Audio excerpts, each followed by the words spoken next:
Welcome to Cheat Sheet Tales, where secrets slip, lies unravel, and the truth always has a twist. Real stories, raw confessions, shocking betrayals. Drop a comment if you've ever caught a red flag too late. Now let's get into today's tale. Was planning a quiet holiday for just us and our son, but my husband took him to his mother's without telling me. She needs time with him, he said. Days passed. I wasn't allowed to visit. Then I was served custody papers claiming I had abandoned my family. I drove to their house, and from the window, my son saw me and cried out. His grandmother shut the curtains and said, "He doesn't need your confusion anymore." I started recording, and what she said next made the judge, I don't even know where to begin. Maybe it starts with last December, when I was planning a quiet holiday at home. Just me, my husband, and our little boy, Jude. I'd imagined we'd bake cookies, hang lights, and spend time together as a family. That was all I wanted. Didn't know my husband Dylan had a different plan, a plan that would break me. One morning, I woke up to find both of them gone.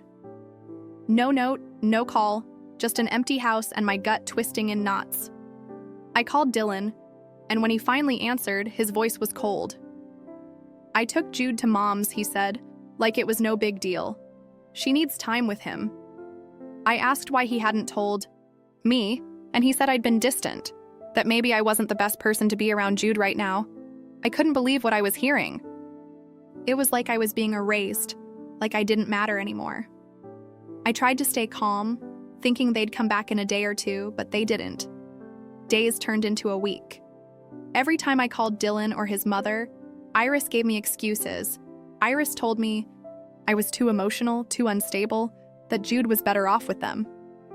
I kept asking to visit, but they wouldn't let me. I felt helpless, like a prisoner locked out of my own life. Then, the papers came, custody papers. They were accusing me of abandoning my family, of being unfit to parent. They made up lies, said I was unstable, that I had mental health problems, that I neglected Jude. They even hinted at substance abuse, which was a complete lie. I hadn't touched a drop of alcohol in years. I felt like I was drowning. My own husband was trying to steal our son from me, and his mother was helping him do it. That's when I decided to fight back. I drove to Iris's house. I had to see Jude. When I got there, I saw him through the window. He saw me too. He ran to the glass and pressed his little hands against it, crying, "Mommy, Mommy!" My heart shattered. I ran to the door and knocked, but Iris came to the window, yanked the curtains, closed, and glared at me like I was nothing. She said, "He doesn't need your confusion anymore." Her words felt like a punch to the gut. Confusion? I wasn't the one confusing my son. They were. I pulled out my phone and started recording. That day, I caught Iris on tape saying, "Lena doesn't know what she's doing, she's unstable, emotional. He doesn't need that. We're better for him." I kept recording every interaction after that. Every voicemail from Dylan telling me Jude was better off without me. Every call where Iris said I was too fragile. Every moment they tried to make me sound like I was the problem. I took it all. To a lawyer. I was terrified I'd lose Jude, but I wasn't giving up without a fight. When we got to court, Dylan and Iris sat there acting like I was crazy. Iris told the judge I was unstable, that I had episodes, and that Jude was scared of me. She lied through her teeth. But when my lawyer played the recordings, the courtroom went quiet. You could feel the air shift. The judge listened to Iris say, "He doesn't need her confusion anymore. We can give him a better life without her." That was the moment the judge's face changed. He looked at Dylan and Iris like they were dirt. It was like the truth finally hit him. In the end, I got full custody.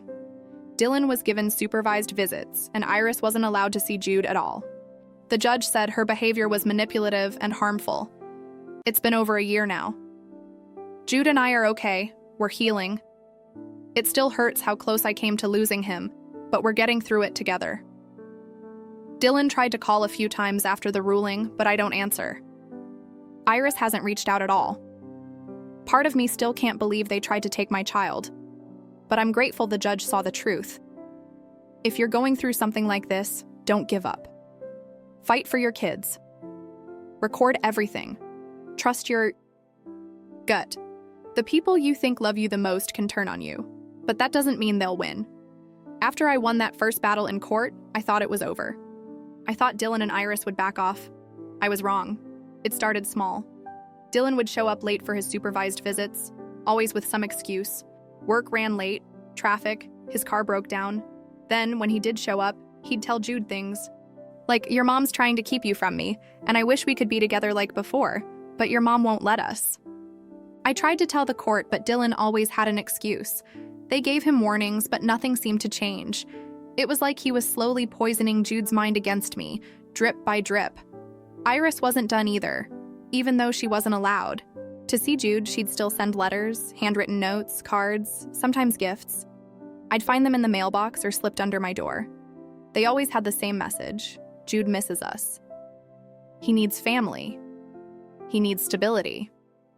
Don't you want what's best for him? One time, she left a teddy bear on my porch. When I picked it up, I realized it had a small recording device inside. She had put a recorder in a stuffed animal. I played it, and there was her voice. "Hi, sweetheart. Grandma loves you so much. I'm sorry you can't see me right now, but we'll be together again soon. Your mom just needs to calm down, and then everything will be better. Don't forget how much I love you." I was shaking. She was still trying to manipulate him, still trying to worm her way into his head. I took it straight to my lawyer. She was furious. She filed a motion to have a restraining order placed against Iris. The judge granted it, but Iris's face in court that day, she just smiled, like she wasn't scared at all, like she knew something I didn't. And she did. A week later, I found out Dylan had filed a new motion, this time for full custody. He claimed I was emotionally unstable and alienating Jude from his father. The same lies all over again, just dressed up in new language. I couldn't believe it. After everything, they were trying again.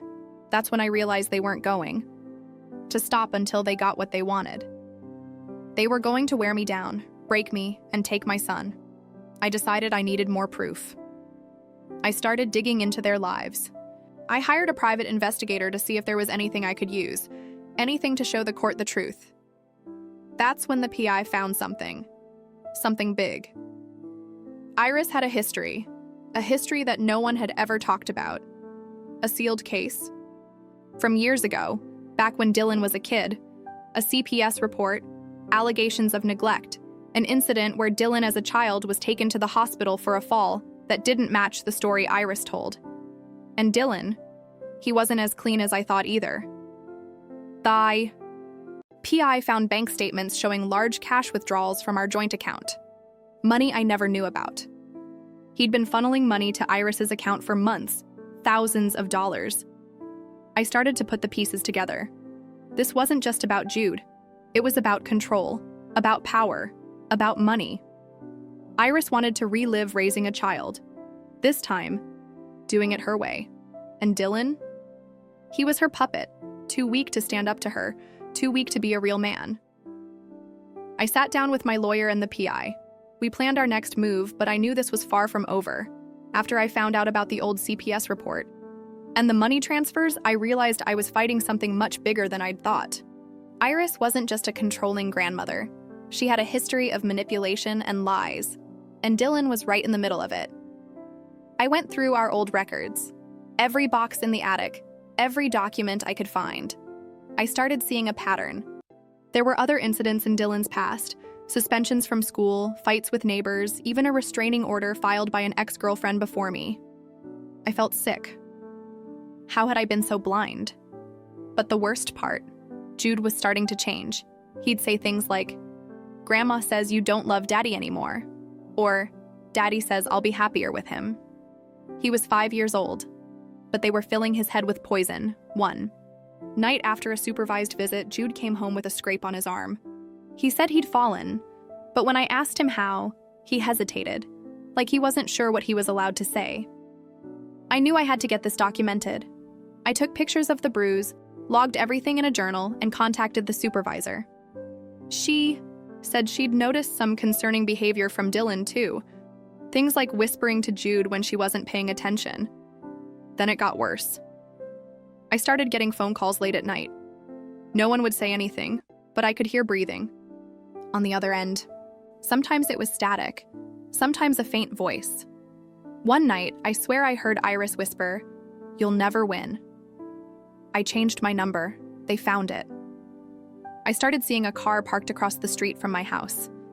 It was an old beige sedan, the same one Dylan used to drive when we first met. It would sit there for hours, engine off, lights off. When I stepped outside, it would drive away slowly, like they wanted me to see it. I reported it to the police, but they said there wasn't much they could do unless there was a direct threat. Felt like I was losing my mind, like I was being watched, stalked, hunted in my own neighborhood. The pressure was building. My lawyer was worried they'd try something else. We filed for an emergency hearing to get a permanent restraining order and to limit Dylan's visitation even further. That's when it happened. One afternoon, I was at the grocery store. I had Jude with me, holding his little hand, when suddenly he let go and started running toward the door. Dylan was standing there, waving him over like it was the most normal thing in the world. "Come on, buddy, let's go," he called out. I ran, after Jude yelling, "Stop! Don't you dare!" But Jude was already out the door. I chased them into the parking lot. Dylan grabbed Jude and started pulling him toward his car. I was screaming, crying, begging him to stop. Shoppers were staring, but no one was helping. Finally, I threw myself in front of his car and blocked it with my body. I was shaking so bad I could barely breathe. "Get away from my son," I shouted. That's when Iris appeared out of nowhere, like she'd been waiting. "He doesn't need you." She screamed at me, her face twisted with rage. "You're making everything worse. You're the problem." I pulled out my phone, shaking so hard I almost dropped it and started recording. Iris lunged at me, trying to knock it out of my hand, but I backed away and got everything on tape. Dylan grabbing Jude without permission, Iris screaming that I was the problem, the whole ugly scene. I called the police and they finally had enough to take it seriously. They questioned Dylan on the spot and told him he had no right to take Jude outside of supervised visits. But I knew this wasn't the end. They weren't going to stop. They were getting more desperate, more reckless. I could feel it. The storm wasn't over. It was just beginning. After that scene in the parking lot, I knew they weren't going to stop until they had Jude, until they destroyed me completely. I barely slept. I was scared every time we left the house. I double-checked the locks every night, left lights on, kept Jude close. My lawyer kept pushing for an emergency hearing, but the court system moved slow. Too slow. And then Dylan made his biggest mistake. About a week after the parking lot incident, I got a call from Jude's daycare. They said someone had tried to pick him up. A woman claiming to be his grandmother, Iris. She had no authorization. When the staff refused to release Jude, she caused a scene, screaming, calling me an unfit mother, saying I was hurting her grandson. They called the police, and this time I filed a full report. I sent everything: recordings, the bear with the hidden recorder, the parking lot video, the report from the daycare, straight to my lawyer. When the court finally scheduled the emergency hearing, I was ready. I showed up with everything. My lawyer laid it all out in front of the judge.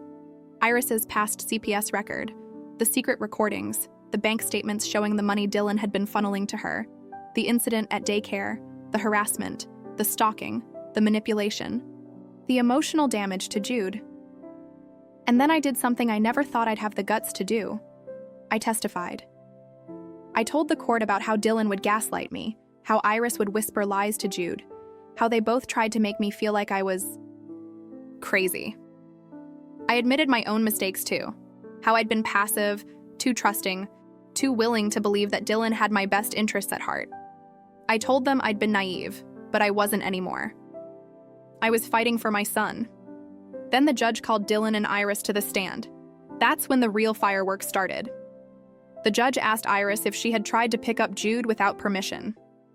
She denied it, until the daycare director stood up and testified against her. The judge asked Dylan about the money transfers. He said they were for family expenses. The judge didn't buy it, especially after my lawyer presented texts where Dylan literally wrote, "Don't tell Lena I'll cover this through the joint account."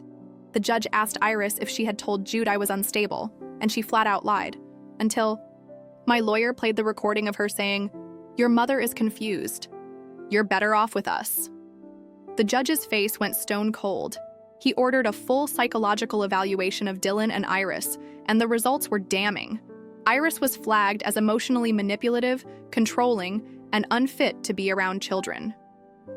Dylan, the report showed he was codependent, had unresolved trauma from his own childhood, and had been enabling Iris's behavior his entire life.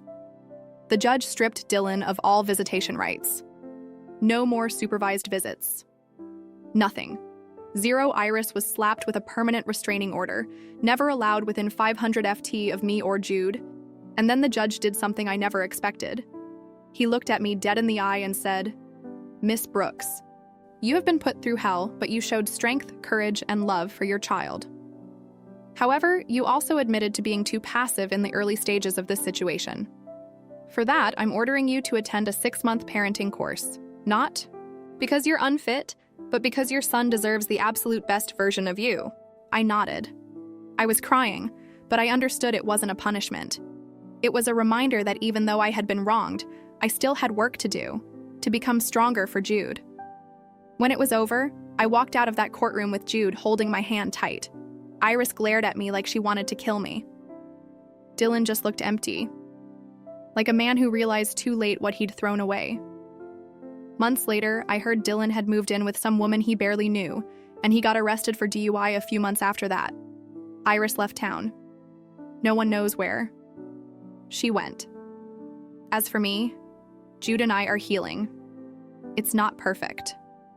Some nights I still wake up shaking, thinking about how close I came to losing him, but we're safe now. I'm stronger. Jude's doing better too. He's in therapy. We're in family counseling. And I'm in that parenting class the judge ordered. I've learned a hard lesson. Sometimes the people you trust the most are the ones who will cut you the deepest. But you can come back from it. You can rebuild. You can protect your child no matter what. And you can win if you're willing to fight like hell for what's right. That's exactly what I did, and I have no regrets. I have no regrets.